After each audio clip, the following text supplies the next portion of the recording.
Hello friends. वो मेरा था 3 औरतें 3 कहानियाँ। ये तीसरा रिश्ता था जो हिबा के बजाय नीलम को पसंद कर गए थे।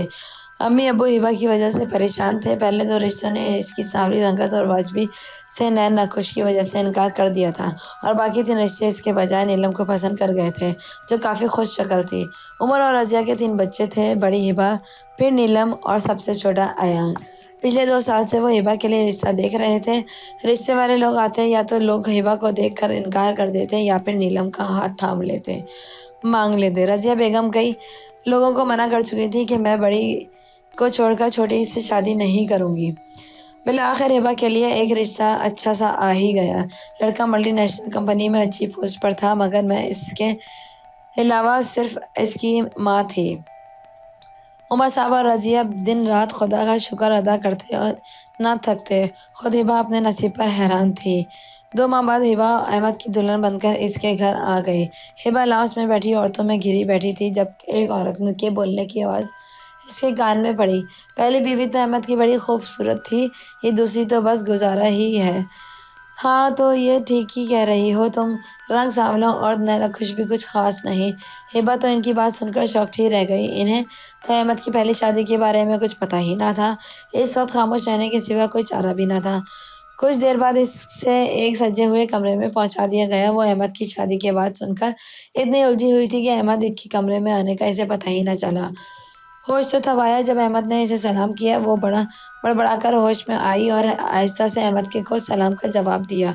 अहमद ने बाकी बातों के साथ अपनी शादी का जिक्र करते हुए, नाजिया ने मुझसे शादी वालिदैन के दबाव में आकर करी थी। वो तो अपने दोस्त के भाई को पसंद करती थी। मुझे ज़बरदस्ती इसे अपने साथ बांधना अच्छा नहीं लगा और मैंने इसे आज़ाद कर दिया। ये सब सुनकर हिबा को सुकून मिला और सुकून से सो गई, मगर इसे क्या मालूम था कि इसका ये सुकून अगले ही दिन गारक हो जाने वाला है। अगली सुबह जब वो नहाकर निकली तो इसने तौलिए से गीले बाल पोंछकर तौलिया सोफे पर रखा और ड्रेसिंग के आगे बढ़कर उलझे बाल सुलझाने लगी। जाहिल औरत! अचानक से पीछे से अहमद की आवाज़ आई। हैरानी से पलटी तो अहमद ने एक जोरदार थप्पड़ इसके मुंह पे दे मारा और बोला, तुम्हें इतनी तमीज़ नहीं कि गीला तौलिया सोफे पर नहीं रखते? उठाओ इसे। वो ये कहकर बाथरूम में चला गया। हिबा कई सानियों तक गाल पर हाथ रखे ये समझने की कोशिश करती रही कि शादी की पहली सुबह इसके साथ ये क्या हो गया।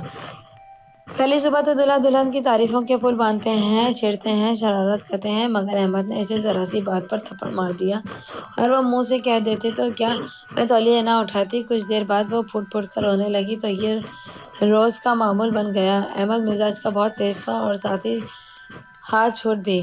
बात बात पर चीज़ें तोड़ना, मार पीट करना इसकी आदत थी। शुरू में तो वो सिर्फ थप्पड़ से काम चला लेता था, लेकिन बाद में इसने डंडा भी इस्तेमाल करना शुरू कर दिया। हिबा लाख मेहनत करती कि मैंने जानबूझकर देर नहीं की। मुझे आंटी ने खाना गर्म करने का कहा था। मैं खाना गर्म करके इन्हें देकर फौरन आपके पास आई हूँ, मगर अहमद की एक ही सदी, तुम मेरी आवाज़ पर क्यों नहीं आई?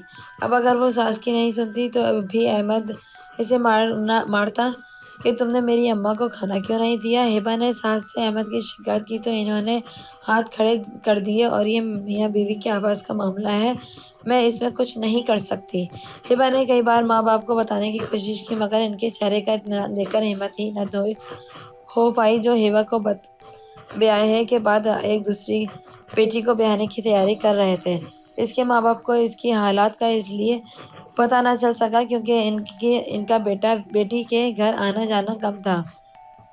शुरू में जब इसकी फैमिली 15 दिन में भी इससे मिलने आती तो इसकी सास बार बार यही सुनाती कि हमारे यहाँ रोज़ मुंह उठाकर ब्याही बेटी के घर नहीं जाया जाता, इसलिए इसके वालिदैन ने इसकी तरफ आना छोड़ दिया। खुद हिबा को महीने में 1 बार 2 घंटे के लिए जाने की इजाज़त थी। 1 साल बाद हिबा को पता चला कि वो माँ बनने वाली है।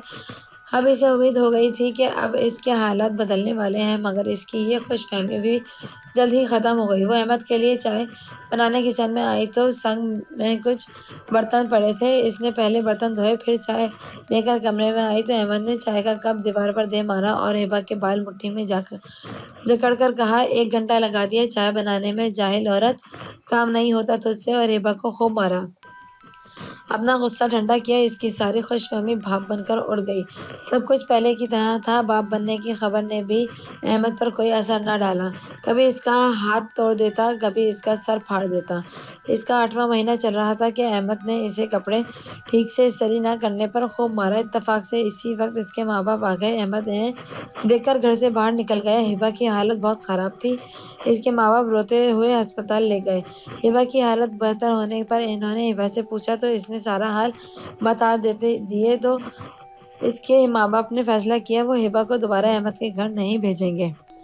وقت کچھ آگے سرکا اور ہبہ نے ایک بیٹے کو جنم دیا۔ ہبہ کے ابو نے داماد کو اطلاع کر دینی چاہی مگر اس نے فون نہ اٹھایا تو انہوں نے اس کی ماں کو کال کر دی۔ ہبہ کو امید تھی کہ احمد اپنا بیٹا دیکھنے آئے گا تو وہ تو نہ آیا مگر 15 دن کے بعد طلاق نامہ آ گیا اور یوں زندگی کا ایک اذیت ناک دور تمام ہوا۔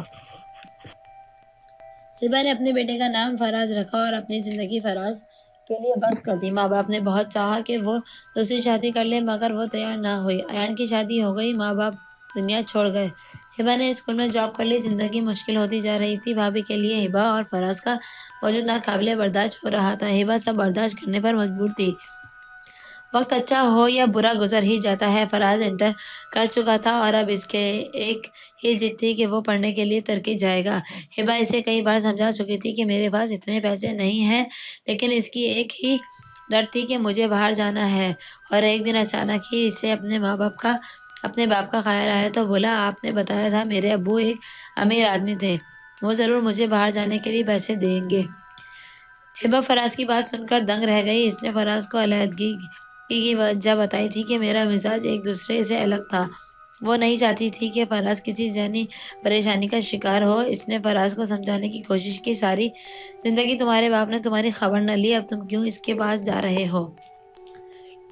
اسے تمہاری کوئی پرواہ نہیں مگر فراز زبردستی اس سے پوچھ کر چلا گیا۔ ہبہ سوچ رہی تھی کہ جب وہ ناکام لوٹے گا تو اسے کن الفاظ میں تسلی دے گی۔ فراز کو ہنستے مسکراتے دیکھ کر وہ حیران رہ گئی کہ حساب سے تو فراز کو اب سدھرا لوٹنا چاہیے تھا۔ فراز نے احمد کی بہت تعریف کی، پاپا بہت اچھے ہیں اور وہ میرا باہر جانے کا سارا خرچہ اٹھا لیں گے۔ امی آپ نے بہت غلط کیا، مجھے اتنے عرصے پاپا سے دور رکھا۔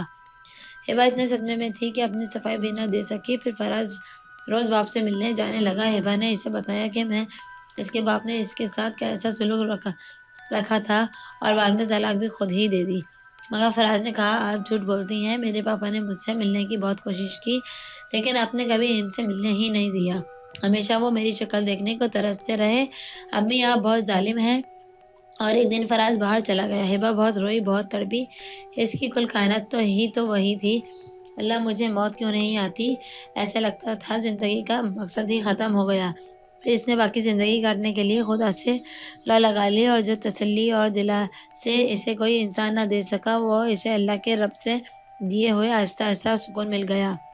ایک دن اس دل نے کہا احمد کب تک خود پر نقاب چڑھائے گا، ایک دن تو سچ سامنے آئے گا ضرور۔ اور ہبہ اس دن کا انتظار کر رہی تھی۔ وہ اپنے رب کی رحمت سے مایوس نہیں تھی، اسے یقین تھا کہ اس کا صبر ضرور رنگ لائے گا انشاءاللہ۔ ہبہ نے جو ہی سلام پھیر کر دعا کر کے ہاتھ اٹھائے تو اس کے سامنے فراز کی ڈائری لے کر آ گیا۔ امی ابو اتنے ظالم تھے، اس نے امی کے ہاتھ پر جھک کر ان کی چوٹ کو تھام لیا۔